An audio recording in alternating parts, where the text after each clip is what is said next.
Bonsoir à tous, bienvenue au Human Talk. Je vais faire une petite présentation pour ceux qui connaissent pas l'événement, qui sont là pour la première fois. Donc, les Human Talk, qu'est-ce que c'est? Donc, tout d'abord, c'est un événement qui est ouvert à toutes et à tous, qui en temps normal est dans une ville en physique, qui en ce moment est en live sur Internet à cause de la crise du coronavirus.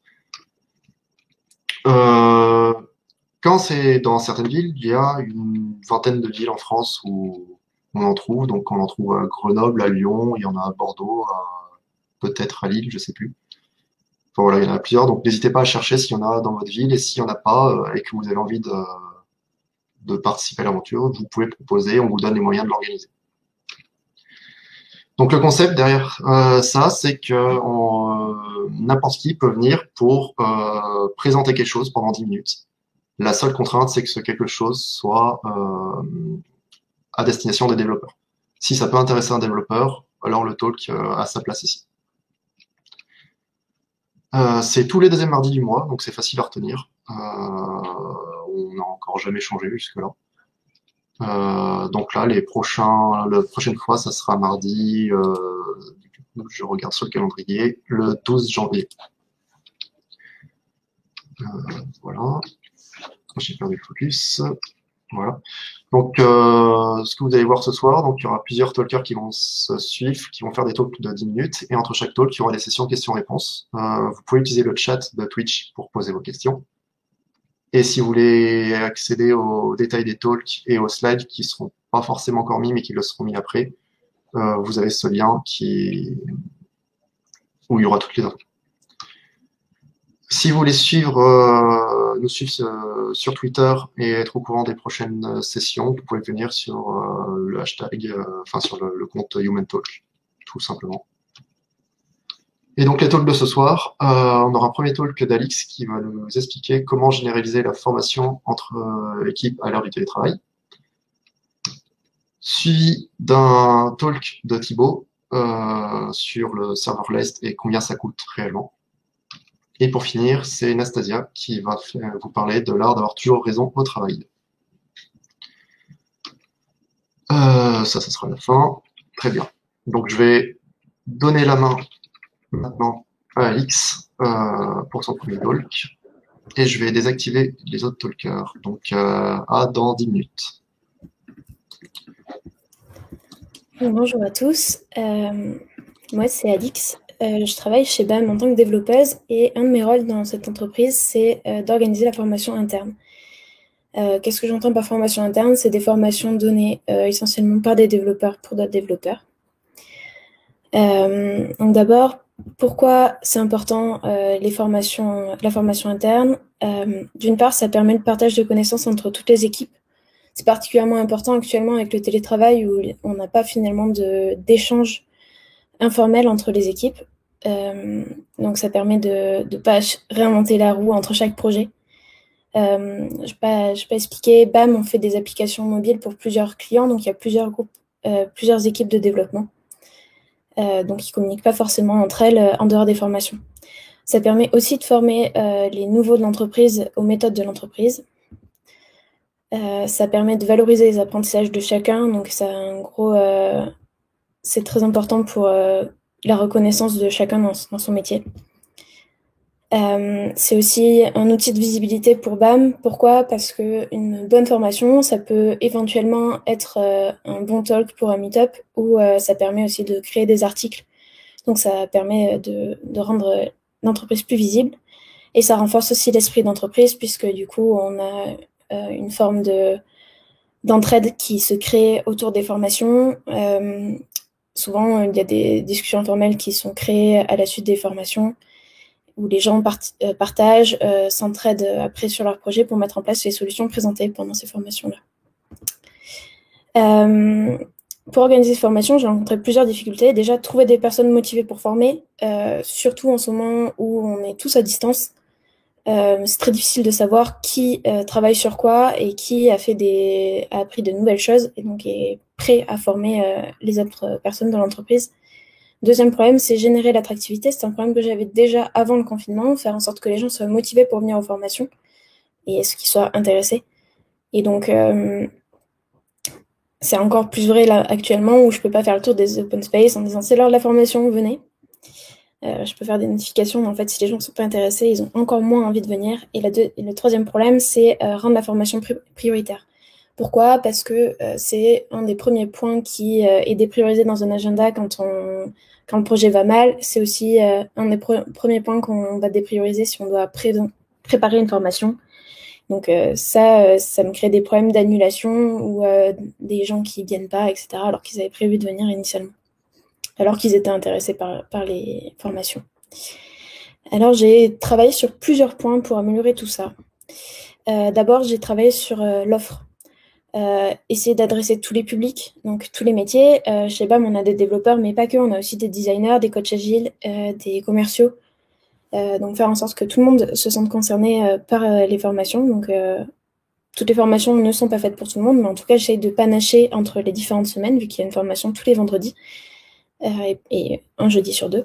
J'essaye aussi de panacher les formations par rapport au niveau de seniorité et j'essaye de faire en sorte qu'il y ait à la fois des formations qui adressent des problèmes actuels de l'entreprise, mais aussi plus des sujets de veille, de culture générale, voilà, pour répondre aux besoins de chacun. Ensuite, j'essaye d'éviter la frustration. Qu'est-ce que j'entends par frustration? Déjà, d'une part, c'est extrêmement frustrant de venir à une formation où on passe avoir plein de choses à apprendre et finalement on n'apprend rien, ou on n'est pas le public ciblé par la formation. Donc là-dessus, j'ai beaucoup travaillé sur la communication, m'assurer que chacun sache si effectivement la formation est faite pour lui. Et aussi la frustration des formateurs qui avaient tendance à se dire « Ah ben en fait je fais une formation, mais à la fin de la formation, plus personne ne va pouvoir avoir accès à ce que j'ai partagé. Finalement, ma formation, à la fin de la demi-heure, elle sert plus à rien. » Donc là, pour ça, j'ai créé un board avec tous les enregistrements de toutes les formations que j'ai classées pour que en fait, les formations deviennent un outil de référence pour transmettre les connaissances par la suite, par exemple à un nouveau ou quand le problème se représente. Et ensuite, je travaille sur la qualité des formations. Pour ça, d'une part, j'essaye de m'assurer que les formations correspondent aux besoins des BAMers. Donc, pour ça, j'ai fait un sondage. Donc, chacun choisit parmi toute un pool de propositions de formation celles qui les intéressent le plus. Et j'ai fait en sorte de laisser beaucoup plus de temps aux gens pour préparer leur formation. Et là-dessus, je les accompagne pour notamment creuser le contenu de la formation vis-à-vis des offres précédentes.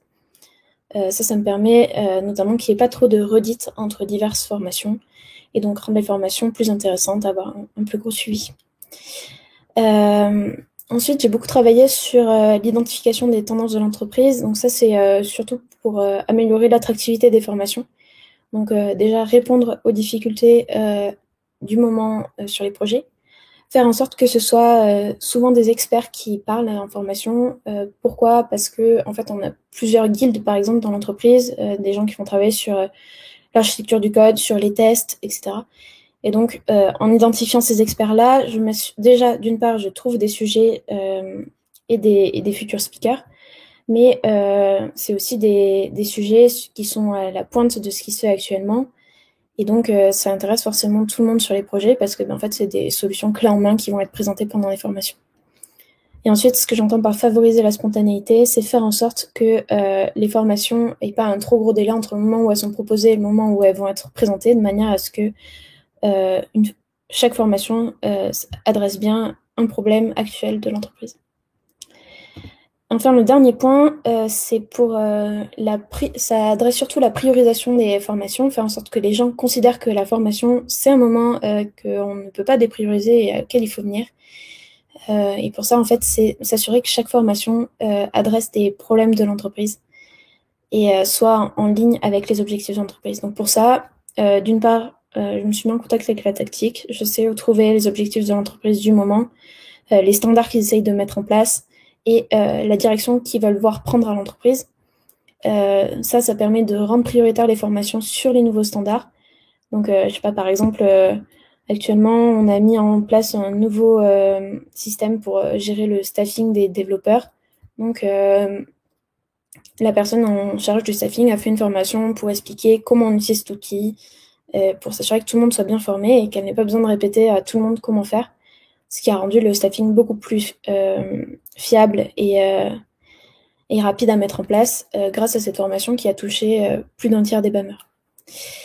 Et donc du coup, c'est un vecteur de mise en place des standards. Donc la formation devient l'outil de référence par la suite pour partager le standard à d'autres personnes. Donc la personne qui a besoin de former d'autres personnes à son standard a juste besoin de renvoyer un lien vers la vidéo de cette formation et la personne est formée. Tout ça, ça m'a permis de pas mal faire évoluer les formations chez BAM. Donc ça fait 1 an que je m'en occupe. Et donc quand j'ai commencé, j'avais en moyenne 1 à 2 propositions de formation par mois qui m'étaient données par des BAMers de manière spontanée. Le reste, je devais aller les chercher. Donc c'était très difficile et ça me prenait beaucoup de temps. Maintenant, on a en moyenne 8 propositions de formation par mois.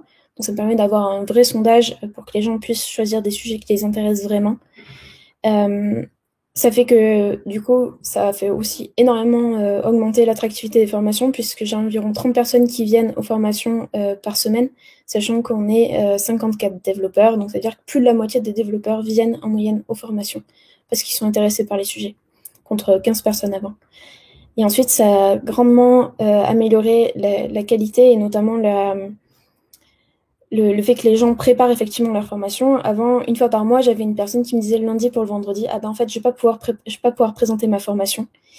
Donc en fait, en s'assurant que en rendant les formations vraiment utiles à toute l'entreprise sur le long terme, et que les gens sont beaucoup plus motivés à préparer leur formation. Et donc j'ai eu 0 annulation pendant les 3 derniers mois. Donc une grosse amélioration sur cette dernière année.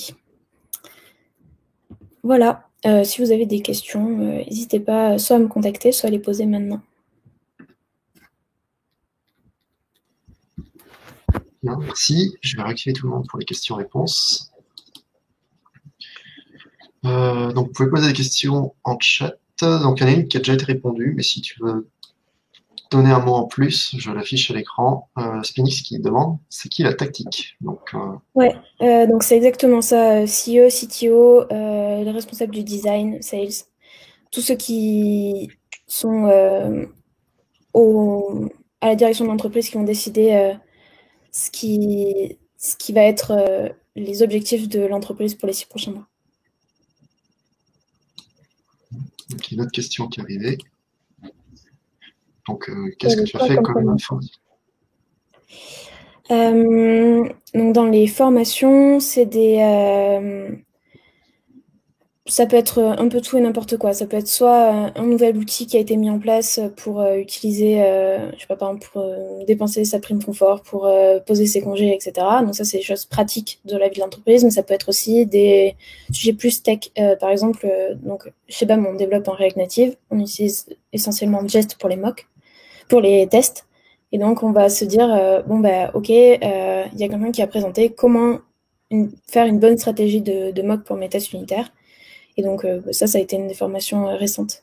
Ou ça peut être, par exemple, un designer qui explique bon, bah, comment on intègre dans le flux de création fonctionnelle le pattern hook pour garder nos utilisateurs sur les applications. Enfin, voilà, c'est très, très varié. Ça dépend de ce qu'ont envie d'apprendre les personnes de l'entreprise à une date T.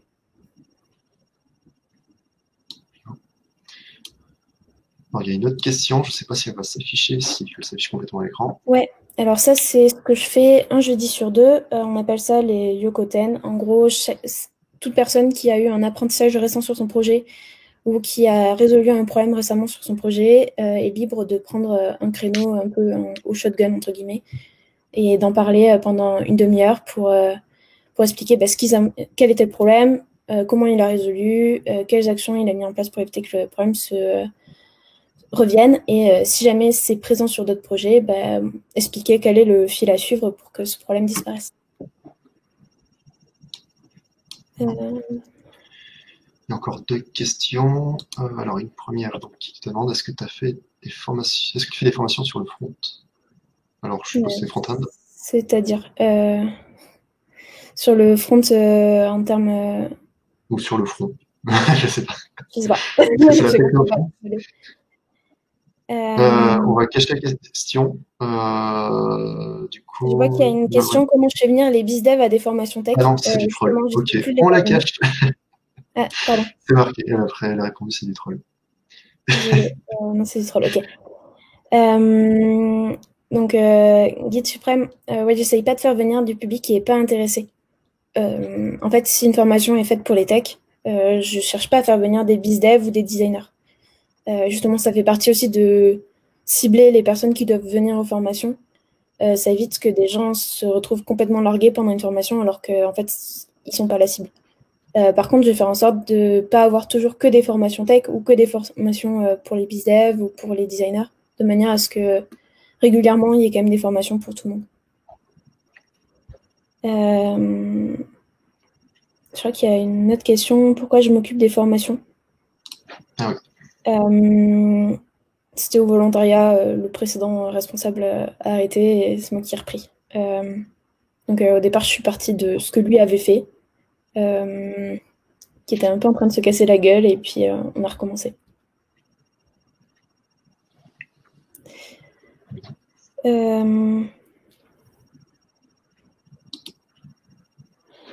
Xnapre, oui, on fait aussi des coding dojo sous forme un peu de tech démo où quelqu'un présente une techno. Par exemple, récemment, on a eu une tech démo sur Vue.js. Donc, un des développeurs qui a présenté comment créer une petite PWA en 30 minutes. Donc, il avait filmé une partie de lui en train de coder pour les trucs de base. Et après, il a fait la fin et on allait jusqu'au déploiement ensemble. Donc, en codant et en posant des questions, etc. J'essaie d'avoir ce format régulièrement, au moins une fois par mois. Ça fait aussi partie justement de panacher l'offre de formation. Bien. Je vois pas d'autres questions. Je vais en poser une, moi, sur le temps de formation. Donc, tu parles du télétravail, donc je suppose que c'est des formations à distance. Est-ce que tu as vu une différence sur l'attention des personnes en formation à distance sur la durée? Alors, du coup, les formations, je suis restée sur le même format qu'avant, donc une demi-heure. C'est Ouais. de midi à midi et demi. De manière générale, j'ai l'impression que c'est surtout sur le fait d'arriver à l'heure, etc. J'ai plus de mal à faire commencer les formations à l'heure de départ. Après, les gens restent attentifs, j'ai l'impression quand même tout du long. En tout cas, au moment des questions, les questions portent vraiment sur n'importe quelle partie de la formation. J'ai l'impression que là où les gens sont le plus attentifs, c'est justement pendant la période d'échange à la fin de la formation. D'accord. C'est vrai, ça joue beaucoup surtout sur les formations qui ont besoin d'interactivité. Ça marche moins bien, c'est beaucoup plus difficile. Là-dessus, j'ai besoin de vraiment m'impliquer auprès de la personne qui fait la formation pour l'aider à avoir des interactions avec les participants. Ok. Merci. J'avais une petite question aussi, Vas-y. Alix. Comment vous avez géré le déconfinement et le fait que certaines personnes étaient probablement en présentiel et d'autres en remote? Comment tu gères ça pendant les formations? Ouais, alors ça, c'était un peu... On a eu du mal à trouver nos marques. La plupart du temps, je projetais du coup mon écran à ceux qui étaient en présentiel. Moi, j'étais toujours présente chez BAM. Et les autres personnes pouvaient rejoindre, donc nous on fait sur Zoom, pouvaient rejoindre comme ça. Ça crée un peu un décalage au moment des questions parce que les personnes qui étaient en présentiel avaient tendance à pas parler assez fort, du coup ceux qui étaient pas là avaient du mal à entendre. Mais finalement, les gens ont commencé à s'habituer. C'était plus une question d'habitude qu'un vrai problème de techno ou autre. Ok, merci. Moi aussi, j'ai une question. Et du coup, vous faites ça combien de fois par semaine ou par mois? Enfin, c'est quoi la régularité? Ok, en gros, on fait une formation design un jeudi sur deux, en alternance avec un Yokoten, donc un point sur les résolutions de problèmes. Donc ça, c'est une demi-heure les jeudis midi et tous les vendredis midi. Donc ça fait en moyenne 1 à 2 formations par semaine. D'accord. Ok, très bien. Merci pour ta présentation. Merci pour tes réponses. On va passer à la suite. Si vous avez d'autres questions, vous pouvez toujours les poser sur le chat. Je pense qu'Alix les verra passer, il pourra y répondre à l'écrit. Et voilà. Et puis donc on va continuer, on va enchaîner sur Thibaut, qui va nous parler de serverless. Donc je vais cacher tout le monde, je vais partager ton écran, Thibaut. Yes. Et donc dans 10 minutes. Ça marche. Bonsoir à tous, merci d'être venus. Ce soir, je vais vous parler de serverless. Serverless, pour ceux qui ne connaissent pas trop, pas de panique, je vais vous le présenter assez rapidement. Et pour ceux qui connaissent, vous savez probablement que ça a pas mal le vent en poupe en ce moment. Mais le problème, c'est que on se pose pas mal de questions sur son prix. On ne sait pas toujours comment estimer combien ça va coûter. Donc c'est de ça dont on va parler ce soir.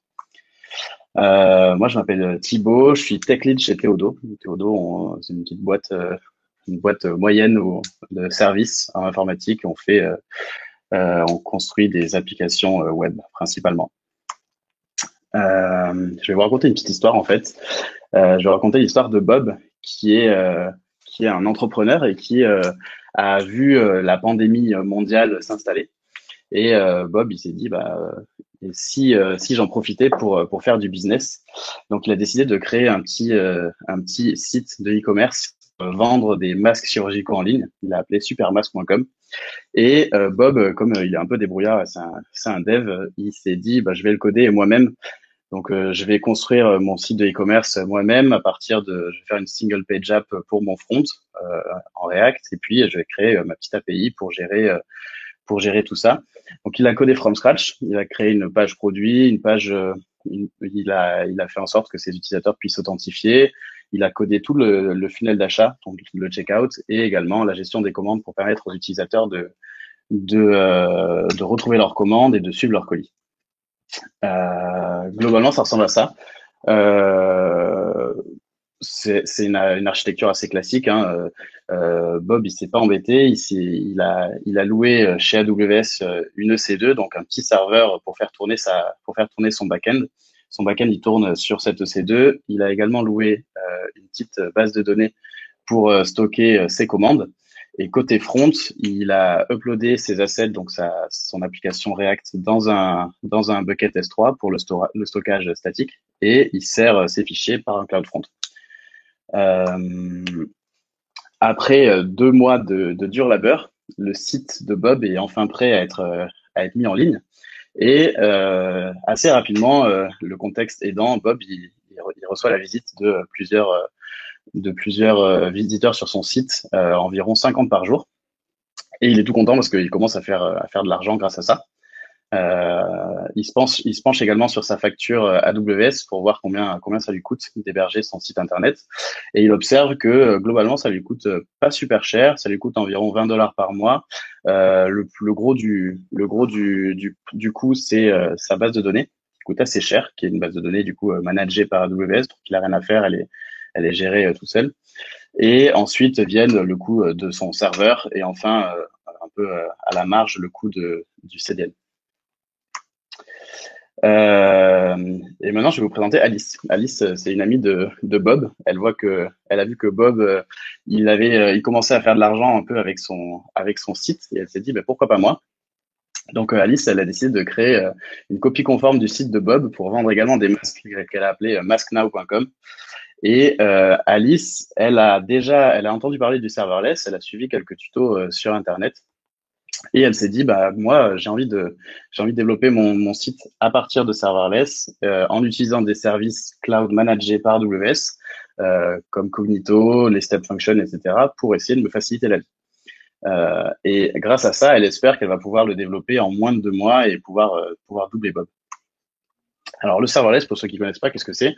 C'est un paradigme qui consiste à exécuter uniquement, à fournir le code de nos applications à un cloud provider, en l'occurrence, pour l'exemple, je vais prendre AWS, et à lui déléguer complètement la charge de l'infogérance des serveurs. Donc, ça a l'avantage de nous éviter d'avoir à gérer toute la partie serveur et le maintien à jour des machines. Ça a un autre avantage, c'est que c'est hautement scalable by design. Ça auto-scale automatiquement en fonction de la charge qu'on a encaissée. Et un autre avantage, c'est qu'on paye à la seconde les ressources qu'on consomme. Donc, s'il n'y a pas d'utilisateur, ça coûte rien. Et plus il y a d'utilisateurs, plus ça coûte cher. Et le fait que ce soit managé, ça entraîne le fait qu'on utilise certains services managés comme Cognito, par exemple, pour l'authentification de nos utilisateurs, ou les step functions pour la gestion, par exemple, de machines à état. Ça peut mener à un time to market réduit parce qu'on n'a pas à redévelopper, à redévelopper toutes les briques logicielles, on n'a pas à réinventer la roue. L'équivalent du site de Bob en serverless, ça donne ça. C'est ce qu'Alice a mis en place. Côté front, globalement, on le voit, ça change pas grand-chose. Hein, c'est le même bucket S3 pour sa single page app, le même CloudFront. Le changement majeur, il est principalement côté back. Côté back, on a remplacé notre bon vieux serveur managé par nous-mêmes et notre Postgre, notre base de données, par des services serverless. Donc en entrée, on a un API Gateway qui va servir de passerelle entre les requêtes HTTP et les fonctions qui vont exécuter notre code applicatif. On a quelques services managés. J'ai mis quelques exemples ici, Cognito notamment pour l'authentification de l'utilisateur, et les step functions qui vont nous aider dans le cadre d'un e-commerce, par exemple, à gérer des machines à état. Donc, par exemple, la machine à état qui suit l'état d'une commande dans un funnel d'achat. Et enfin, on a transformé notre base de données Postgre en une DynamoDB, donc qui est une base de données signée AWS, qui est une base de données qui supporte bien mieux le serverless que les bonnes vieilles PostgreSQL. DynamoDB, ça a l'avantage de scaler très facilement et automatiquement. Alice fait le même.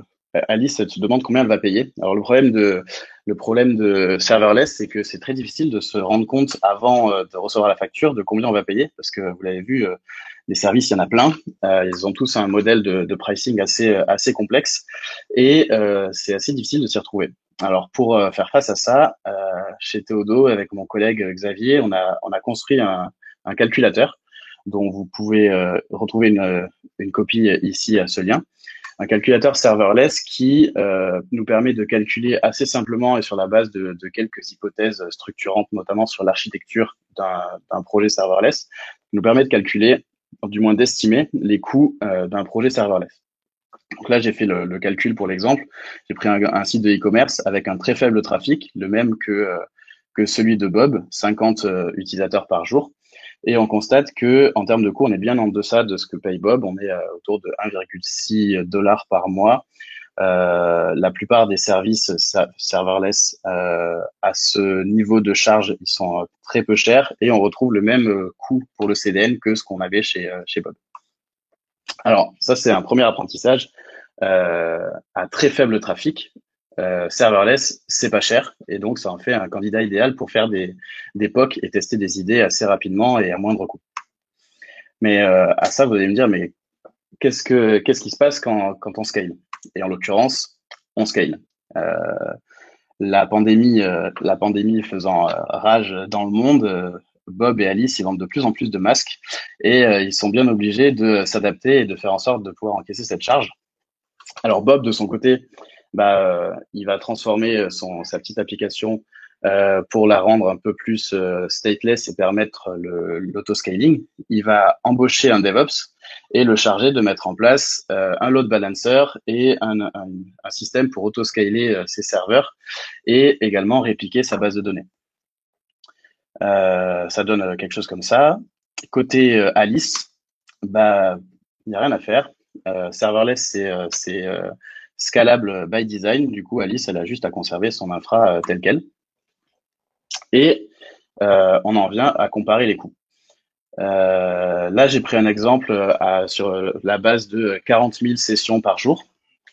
Et on constate que pour du coup, c'est même 40 000 sessions par jour sur le modèle traditionnel et en serverless, serverless est bien plus cher, quasiment 2 fois plus cher. Sur le CDN, on n'en parle pas, c'est les mêmes coûts de part et d'autre. En revanche, ce qui est intéressant de constater, c'est que les services managés, tels que les State Machine ou Cognito et Lambda, ça coûte assez cher. Et on est tenté de dire que serverless, finalement, at scale, c'est pas si intéressant que ça. Mais il faut se poser la question, il faut aller un peu plus loin dans le raisonnement et se dire, mais finalement, Bob, il a développé son application en 2 mois, alors qu'Alice, elle a pu tirer profit de services managés fournis par AWS et du coup, elle a pu aller un peu plus vite. Son time to market a été réduit et elle a mis en place son site internet plus rapidement. Deuxième différence, côté Bob, il y a eu un peu de rework parce qu'il a fallu adapter son infra et adapter son code pour qu'il soit scalable, alors que côté Alice, c'était déjà fait by design. Et enfin, autre différence, Bob, il n'est pas capable de manager, d'administrer un load balancer et un autoscaler tout seul.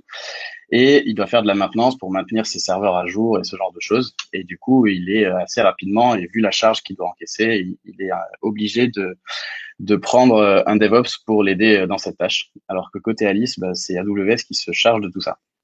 Et donc l'un dans l'autre, on se rend compte qu'en réalité, il faut voir un petit peu plus loin que juste les coûts d'infra et que probablement qu'on gagnerait à tenir compte des coûts de développement et également des coûts de maintenance. Euh, et c'est ce qu'on définit sous la notion de total cost of ownership, c'est-à-dire le coût total d'un service, du développement jusqu'à sa maintenance, jusqu'au run. Et c'est du coup le deuxième apprentissage de cette présentation. En conclusion, du coup, on a vu que serverless c'était cool.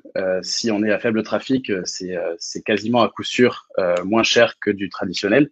Et on a également vu que on a introduit la notion de TCO, de total cost of ownership, qui nous permet qui nous invite à tenir compte de l'ensemble des coûts du développement à la maintenance, en passant par des coûts d'infrastructure, et qui permettent de mettre en perspective un peu les coûts du serverless.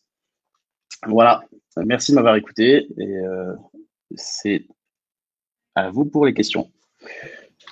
Merci. Je vais réactiver Alice et Anastasia.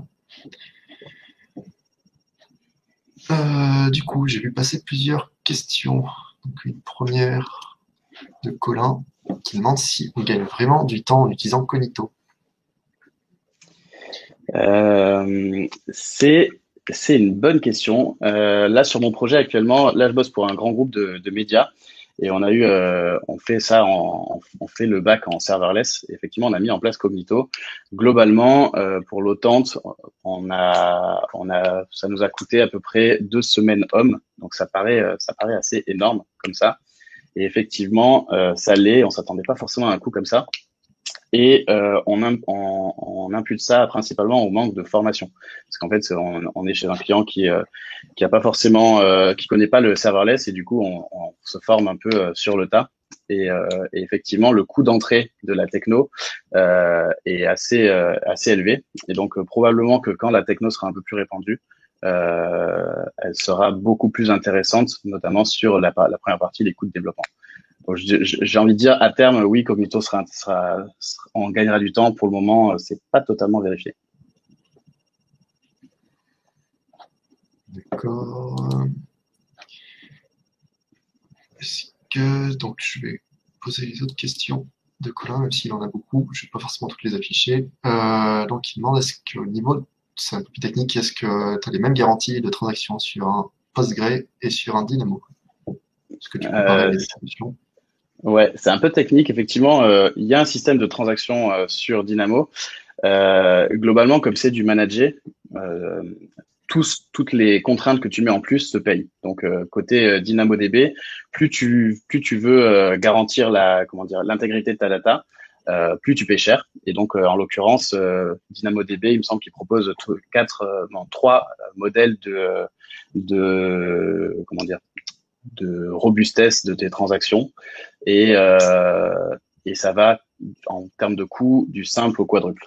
Donc si tu veux vraiment un truc sûr à 100%, tu paieras 4 fois plus cher que une transaction normale.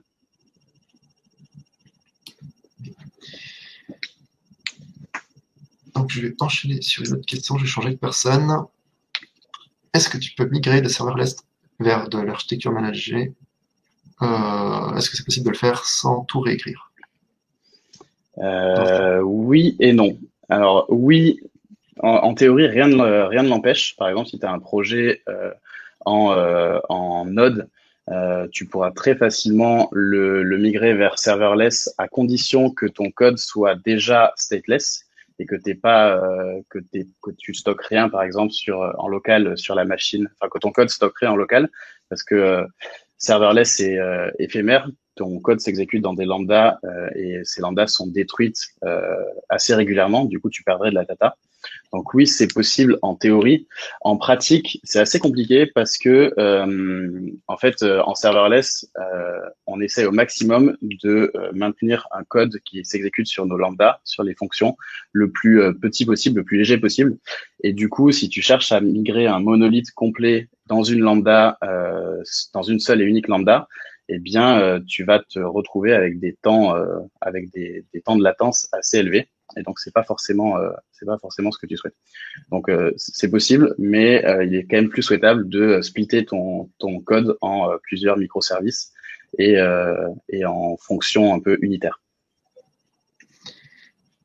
Et l'inverse, parce que j'ai l'impression que sa question porte sur l'inverse, de passer de serverless vers de l'architecture managée. Du coup, c'est du serverless vers une architecture traditionnelle. Sans tout réécrire difficilement. Si ça a été et si t'as créé ton service, ton backend en serverless et que tu as suivi entre guillemets les bonnes pratiques serverless, c'est-à-dire splitter ton application en plusieurs fonctions unitaires pour les réunir au sein d'un seul monolithe, ça nécessitera forcément un petit peu de réécriture, même beaucoup de réécriture, je pense. Notre question de Mondanx. Est-ce qu'avec une mauvaise configuration, tu peux te retrouver avec des surcoûts importants? Ouais, c'est effectivement un gros risque du serverless. De fait, en serverless, on a beaucoup moins besoin de DevOps, voire pas du tout. Et du coup, on met entre les mains des développeurs quasiment le cœur du réacteur et y compris l'argent de l'entreprise.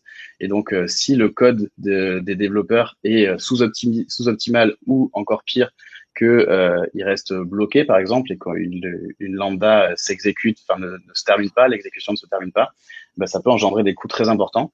Et du coup, il y a des parades à mettre en place pour éviter ça. Notamment, on peut mettre en place des systèmes d'alerting et des timeouts sur les lambdas pour un peu se prémunir de ça. Mais oui, effectivement, tu peux potentiellement avoir des coûts qui explosent. Et je vais poser une dernière question de Colin. Comment est-ce que tu testes tes composants serverless? Alors, si par composant, tu entends les fonctions en tant que telles, on met en place des tests d'intégration. Donc, directement pour les fonctions, globalement, il y a deux principales façons de trigger des lambdas. Il y a les triggers en synchrone, c'est-à-dire en réponse à une requête HTTP. Ça, pour les tester, c'est assez simple. Il suffit de faire un test d'intégration et donc il simule une requête HTTP et de vérifier sa réponse.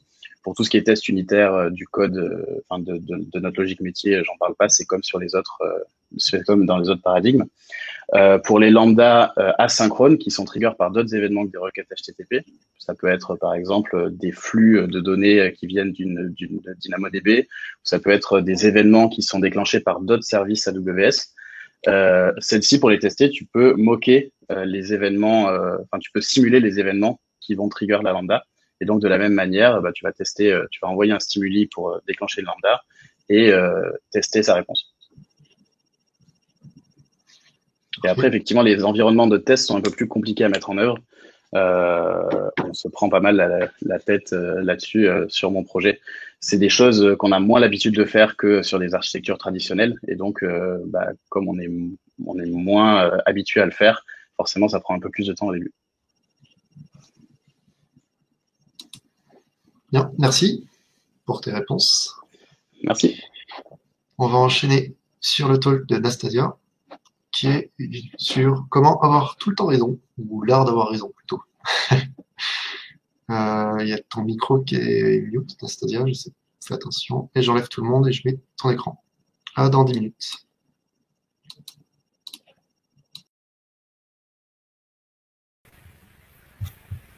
C'est parti. Ok, super. Alors du coup, je vais me présenter assez rapidement. Je m'appelle Nastasia, je suis data scientist. Et d'ailleurs, si le sujet du machine learning vous intéresse, j'ai un blog que vous pouvez donc suivre. Et aujourd'hui, j'avais envie de parler de l'art d'avoir toujours raison au travail. Alors, peut-être que certaines personnes d'entre vous ont reconnu en fait un autre titre qui se cache derrière celui-ci, à savoir l'art d'avoir toujours raison d'Arthur Schopenhauer, qui est en fait un livre de philosophie et un livre plus précisément de rhétorique, donc c'est-à-dire qui s'intéresse aux controverses et à savoir comment gagner son opposant dans les controverses. Et moi en fait j'ai envie de voir comment tout ça, ça peut nous aider dans notre quotidien. Donc on va partir d'une situation que je pense que tout le monde a connue, la situation où vous avez à argumenter quelque chose qui vous paraît assez basique, comme par exemple des tests automatisés, du refactoring, peu importe, quelque chose comme ça. Et en fait, vous êtes en train de l'argumenter par rapport à quelqu'un qui vous donne les arguments du style « oui, mais on a toujours fait comme ça » ou ce genre de choses. Et en tout cas, vous avez épuisé un petit peu tous les arguments logiques que vous puissiez utiliser. Donc tout ce qui fait référence au logos en rhétorique, donc vraiment tout ce qui est la logique. Vous avez donné tous les arguments raisonnables pour dire pourquoi il faut faire du refactoring, etc. Et vous n'y arrivez toujours pas. Vous commencez à fatiguer, à manquer d'énergie. Et puis, c'est le moment où arrive Arthur Schopenhauer. Arthur Schopenhauer, c'est un philosophe du 19e siècle. Donc, philosophe pas totalement vieux, mais pas totalement récent, qui a écrit L'art d'avoir toujours raison. En réalité, c'est pas son œuvre majeure. Son œuvre majeure, c'est le monde comme volonté et comme représentation. Et c'est une œuvre qu'on a parfois qualifiée de pessimiste. En tout cas, c'est une œuvre qui présente la vie sous un angle assez absurde. Et peut-être la citation la plus connue de ce livre, c'est la vie est comme un pendule qui oscille entre la souffrance et l'ennui. Donc voilà, avec cette citation, je crois qu'on tient un petit peu l'œuvre d'Arthur Schopenhauer. Et l'art d'avoir toujours raison, c'est un petit livre qui est complètement différent. Enfin, qui est complètement différent. On va voir qu'il y a quand même des résonances, mais qui est différent. Et en fait, on peut le définir. J'aime bien cette définition, dire que c'est un petit livre très rigolo, écrit par un monsieur très rigolo, qui propose en 36 stratagèmes de prendre le dessus sur votre opposant dans les controverses. Donc, on va pas voir les 36 stratagèmes, parce qu'on va s'y perdre pour sûr. Mais ce que je vous propose, par contre, c'est d'en voir 8 en prenant cet exemple des tests automatisés. Donc, on cherche à vendre nos tests automatisés. On a épuisé la logique. Et là, on va rentrer dans un autre registre, qui est un registre qui joue plus sur les émotions. Et on va voir donc ce qu'il y a comme stratagème. Premier stratagème, on pourrait faire de la généralisation caricaturale des positions adverses. Qu'est-ce que ça veut dire ?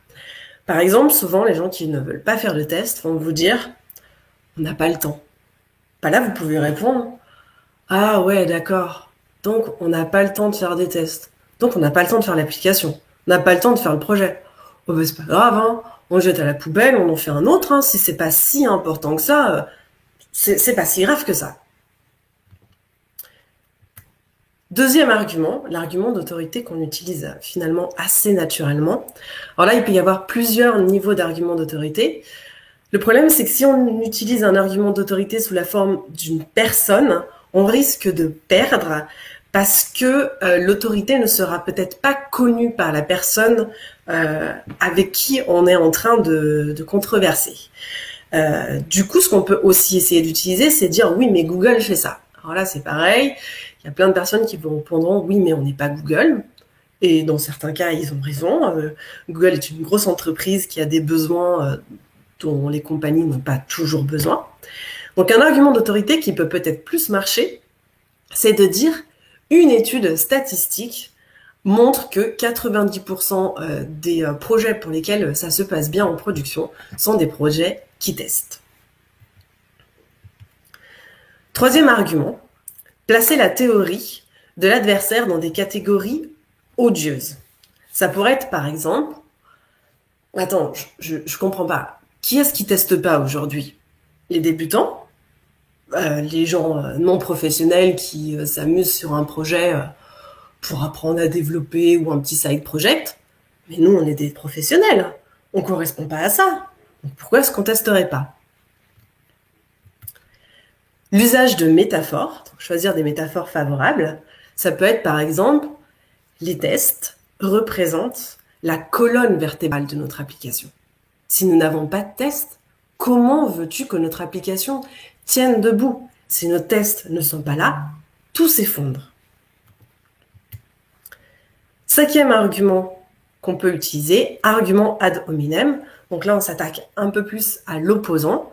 On va lui dire, je ne comprends pas, quelqu'un d'aussi intelligent, pragmatique que toi ne peut pas être contre les tests automatisés.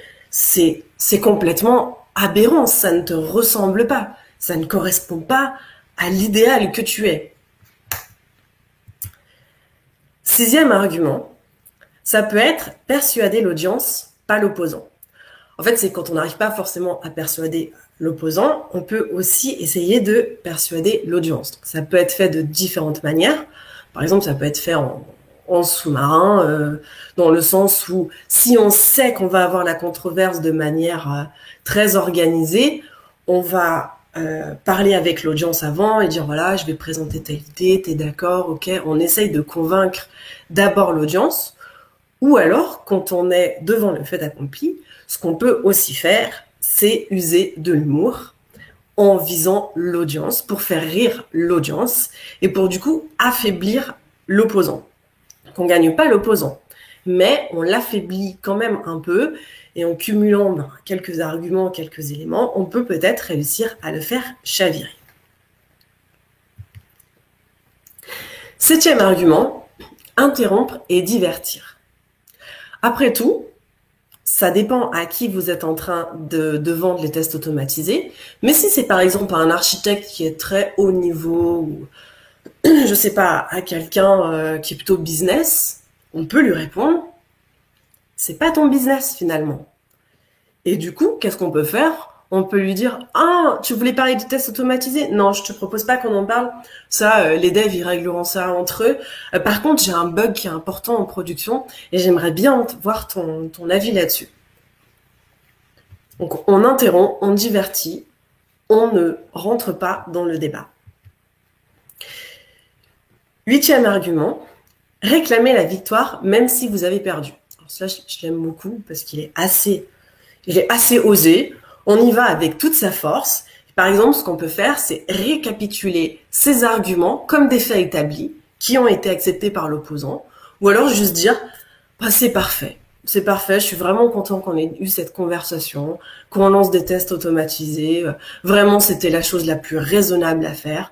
Bon, il faut avoir un petit peu de culot pour faire ça, mais c'est l'un des stratagèmes qui est proposé, et après tout, vous pourriez très bien faire semblant que vous n'avez rien compris à ce que à tout le débat finalement et dire que vous avez finalement compris que vous avez gagné. Alors, ces arguments, donc là je n'ai présenté 8, mais il y en a plus que ça. Ce qu'ils ont d'assez intéressant, au-delà d'être des stratagèmes en soi qu'on peut utiliser et de marcher sur l'émotion, c'est qu'ils ont un peu quelque chose d'absurde en soi. Par exemple, clamer la victoire alors qu'on a perdu, il y a quand même quelque chose d'absurde là-dedans.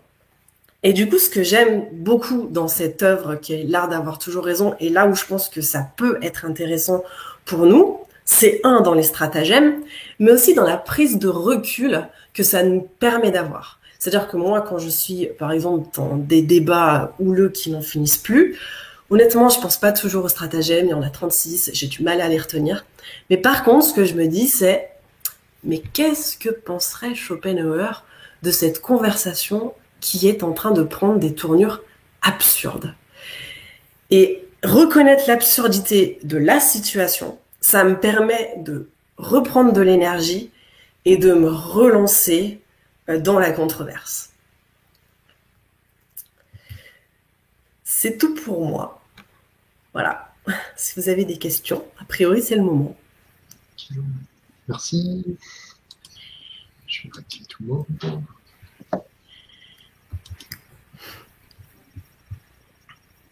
Alors, il y a une question qui est passée en cours de route. Est-ce que c'est un exemple que tu as donné comme ça ou est-ce qu'il y a vraiment une étude derrière? Tu parlais d'une étude qui disait que 90% des projets qui testent. Non. Ouais. Non, alors justement, dans l'art d'avoir toujours raison, la vérité, on s'en fiche. L'important, c'est d'avoir raison. Enfin, d'avoir raison au sens de gagner. Donc, très clairement, il y a un des stratagèmes, c'est postuler ce qui n'a jamais été dit. Donc après, voilà, Arthur Schopenhauer, il est vachement dans le bathos et il est pas très sur le logos. Nous, l'intérêt, c'est d'un peu allier les deux et d'être honnête avec nous intellectuellement. Mais en tout cas, si on prend à la lettre Schopenhauer, on s'en fiche. Et l'étude que je viens de donner, elle est complètement bidon.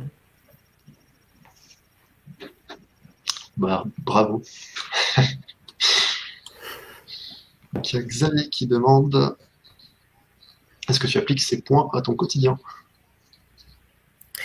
Alors du coup, c'est ce que je disais. J'applique pas forcément ces points à mon quotidien. Il y en a un que j'ai utilisé il y a pas longtemps, c'est celle de la métaphore favorable, qui finalement est assez simple à mettre en place et qu'on met de manière classique. Par exemple, en fait, j'ai utilisé la métaphore et le fait de placer les personnes dans une catégorie odieuse en leur disant qu'en fait, ce qu'elles voulaient utiliser, c'était un golden hammer. Je l'ai fait sciemment à ce moment-là, en sachant que j'étais en train d'utiliser ces stratagèmes, mais on le fait assez naturellement. Et après, moi, ce que j'aime bien, c'est vraiment cette prise de recul sur, finalement, des fois, les controverses, c'est un peu absurde, c'est fatigant, et il faut retrouver de l'énergie pour se remettre dedans. Voilà. Il y a pas d'autres questions pour l'instant, donc je vais en poser une. Bon, il y a quelques concepts que je connaissais déjà un peu, mais c'est pas forcément des concepts que je porte dans mon cœur. Et surtout, c'est t'as raison, certes, mais pas parce que t'avais raison, en fait, parce que t'as réussi à détourner le truc. C'est pas un peu frustrant, quand même. Parce qu'en gros, ouais, non, mais c'est là où sur la logique, quoi. Vas-y. Vas-y. Oui, je suis d'accord avec toi. Et clairement, moi, c'est pas quelque chose que je vais mettre en place tout de suite. Déjà, c'est quelque chose que je mets pas souvent en place. Hein. Il faut être clair. C'est plutôt que je pense à Schopenhauer et je me dis, mais je l'imagine regarder la situation et s'en amuser. Et du coup, ça m'amuse. Mais par contre, pour rassurer un petit peu l'auditoire, j'utilise par contre tous les arguments logiques que je peux utiliser en premier ressort. Et je suis d'accord avec toi que c'est un petit peu, tu as raison, mais tu as pas raison. La vérité, on s'en fiche. Après, ce qu'Arthur Schopenhauer justifie aussi, c'est de dire, des fois, t'es pris au dépourvu. Par exemple, tu t'attends pas à ce que quelqu'un te dise, non, on va pas mettre des tests. Et là, t'es un peu pris au dépourvu. Et il faut que tu cherches en fait les arguments logiques. Et c'est pas toujours aussi évident quand t'es parfois pris au dépourvu. Alors qu'utiliser des arguments du pathos en mode, non, mais c'est inacceptable ce que tu me dis. Enfin, de le mettre dans des catégories odieuses, par exemple, ça peut être plus simple. Je dis pas forcément que c'est moral. J'avais une question sur le long terme, du coup, Anastasia. J'ai souvent remarqué, par exemple, un client, si jamais je lui propose quelque chose et que je le convainc avec des arguments qui touchent plus son pathos, dès que l'émotion retombe, finalement, bah, ces arguments, il les accepte plus, entre guillemets. Donc, il faut presque tout recommencer à zéro. J'ai l'impression que ces arguments logiques, une fois qu'ils ont été établis et qu'ils ont été formalisés, par exemple, sous la forme d'un ADR ou que sais-je, le client a moins tendance à revenir dessus. Est-ce que c'est quelque chose que tu as constaté et est-ce que tu as des manières d'éviter ça? Oui, oui, c'est pour ça qu'en fait, en rhétorique, généralement, on met trois éléments. On met le logos, donc c'est vraiment tout ce qui est logique. Donc là, c'est vraiment toute l'argumentation intellectuellement raisonnable, où on est d'accord avec soi-même. Il y a le pathos, donc là, finalement, c'est Arthur Schopenhauer, c'est jouer sur les émotions. Et puis, il y a l'éthos, qui est en fait finalement l'orateur, la manière dont il parle, par exemple, la réputation qu'il a. Et je pense que c'est un ensemble de tout ça qui marche. Et si on met que du pathos, pour sûr, on va se faire manger. Enfin, c'est mon avis. Hein. Je pense qu'on se fera manger. Au final, et que ça retombera, effectivement. Moi, j'avais également une question pour toi, Anastasia. Est-ce que ça t'est déjà arrivé de déceler quelqu'un qui utilisait ces mêmes stratagèmes contre toi? Oui. Oui, par exemple, il y a un stratagème, mais qu'on utilise souvent, et les gens s'en rendent pas toujours compte. C'est le fait d'amener les gens à dire oui. Je sais pas, par exemple, je vais essayer de prendre un argument. Bah, tu vois, t'as besoin de tester ton application. Là, on va répondre oui. Ben, tu vois, t'as besoin de faire ça. Ben, oui. Donc, non, non, non. Et en fait, on a tellement dit oui à l'opposant qu'on va tomber dedans. Et ça, c'est un des stratagèmes, par exemple, qui est utilisé et que moi, je vois souvent utilisé par les gens. Parce là, je donne l'impression que c'est des stratagèmes un peu fous, mais on a plein que les gens utilisent naturellement sans se rendre compte. Mhm. Et est-ce que Schopenhauer, justement, donne des contre-stratagèmes, des manières de contrer ces stratagèmes quand ils sont utilisés contre nous? Oui, alors parfois, oui. Par exemple, celui où il nous amène à dire toujours oui. Bah, par exemple, faut dire non. Sauf que Arthur Schopenhauer va dire, si l'interlocuteur, tu l'as amené à dire oui et qu'il t'a dit non, tu t'en fous, tu fais comme s'il n'avait pas dit non. Voilà. Donc c'est Okay. c'est presque un jeu d'esprit. Mais moi, ce que j'apprécie énormément, c'est que ce jeu d'esprit prend une tournure absurde et ça permet de rire intérieurement d'une situation qui est parfois éprouvante. Je dis pas qu'il faut utiliser ces stratagèmes en tant que tels, mais en tout cas, pour moi, ils amènent à rire intérieurement et à se relâcher et à se dire, bon, allez, c'est pas si grave. Voilà.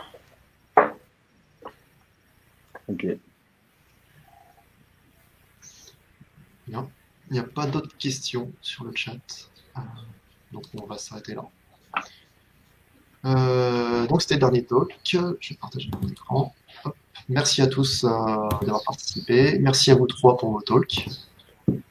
Donc la prochaine session se fera le 12 janvier, donc le deuxième mardi. On communiquera très rapidement, je pense, pour chercher des talkers et puis donner toutes les informations, les liens qui vont bien. Donc n'hésitez pas à nous suivre sur Twitter. Et voilà. Si vous avez 2-3 mots à dire, n'hésitez pas. Sinon, on va s'arrêter là. Non, merci beaucoup Yannick pour l'organisation, c'était top. Merci. Merci. Ouais, merci. C'était vraiment chouette. Parfait. Bonne soirée. Bonne soirée à tous. Bonne soirée tout le monde. Au revoir. Salut. Bonne soirée à tous.